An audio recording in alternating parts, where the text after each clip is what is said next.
Mana balss ir ievietota petīcija, lai samazinātu fūrēm atļauto braukšanas ātrumu no 90 uz 70 km/h, lai uzlabotu drošības situācijas Latvijas ceļiem. Un šī ir visnepārdomātākā un stulbākā petīcija, ko jebkad esmu redzējis, jo ne tikai tā pasliktinās ceļu drošības Latvijas, tā pavairinās agresīvu braukšanu ceļiem un tiešā veidā Latvijas iedzīvotājiem desmitiem miljonu eiro gadā izmaksātu. Ja es gadījumā nezinu, varat droši doties mana balsē vēl, rekus uzlikšu bildu uz ekrāna, kā tā petīcija izskatās.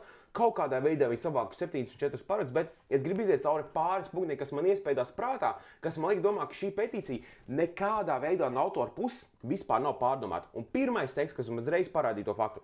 Citās Eiropas valstīs uz līdzīga tipa ceļiem smagajam transportam ir zemāki ātruma ierobežojumi, kas uzlabo satiksmes drošību un samazina bojāgājušo skaitu.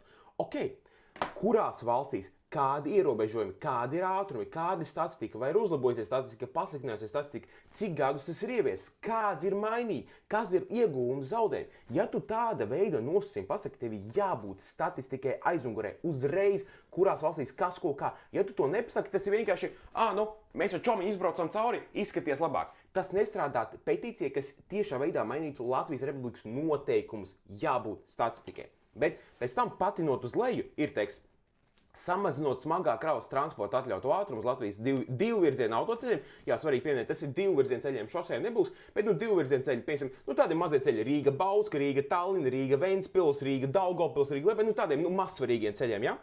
Sabiedrība iegūs mazāk bojāgājušo un smagi cietušo ceļu satiksmes negadījumos, jo sadursmes smagums un bremzēšanas ceļš būtu būtiski samazinājies.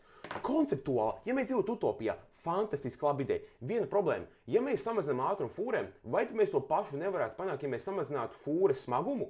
Jo tehniski, ja mēs samazinām tās kravas, ko viņi drīkst vadāt, mazāks bremzēšanas ceļš, tas pats ātrums, vai ne?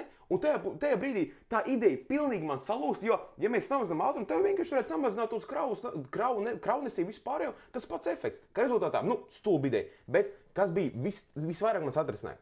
Mazāku stresa līmeni satiksmē, jo samazināsies bīstamas apzīšanas situācijas un agresīvu braukšanu.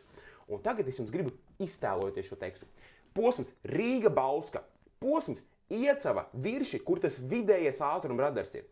Iedomājieties realitāti, ka mašīnas vieglās drīkst braukt uz 90, fūres uz 70, tu esi vidējā ātruma zonā un tev ir jāapdzen.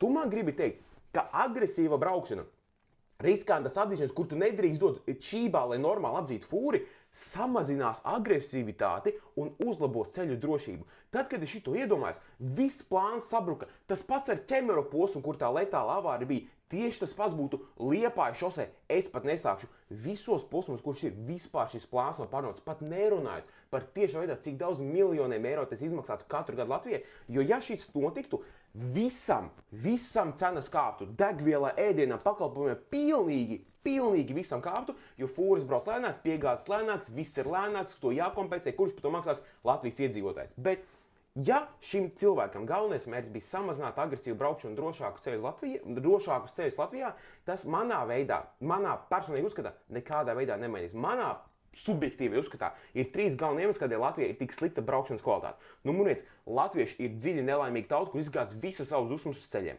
Numur 2. Mums ir vēl aizvien milzīga problēma ar dzērāju šoferiem, kuru mēs nieži netiekam galā. Un trešā, pati svarīgākā lieta. Mums ir pilnībā normalizēts fakts, ka mēs braucam bez stūres telefoniem. Tas pilnībā visu novērš uzmanību no ceļa braukšanas, un man šeit tas ir galvenais iemesls, kādēļ cilvēki ne tikai neskatās ceļa, nefokusēs, kas notiek, un tādēļ mums tās avārijas, agresīva braukšana vispārējais. Tie ir galvenie iemesli, kādēļ šī problēma, kādēļ Latvijai problēma ar agresīvu braukšanu un nedrošiem apstākļiem. Ne jau fūres, nevainojam cilvēks, kas katru dienu braukā fūrēm, šitas ir vispār nepārdomāts visos līmeņos.